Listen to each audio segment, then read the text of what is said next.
¡Ayuda! ¡Oh, está muerto! Está muerto.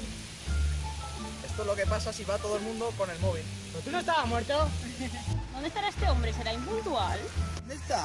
No lo encuentro.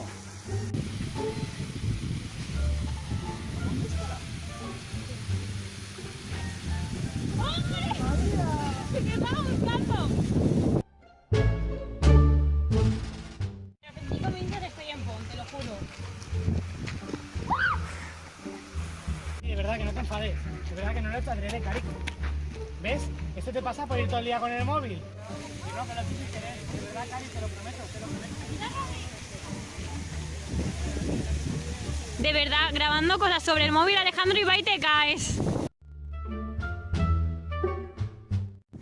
Está en Pon. ¿Estás escuchando? Alejandro, Dime. ¿qué te he dicho? Ya verás como algún día con el móvil te va a pasar algo malo. Mierda. Te lo he dicho.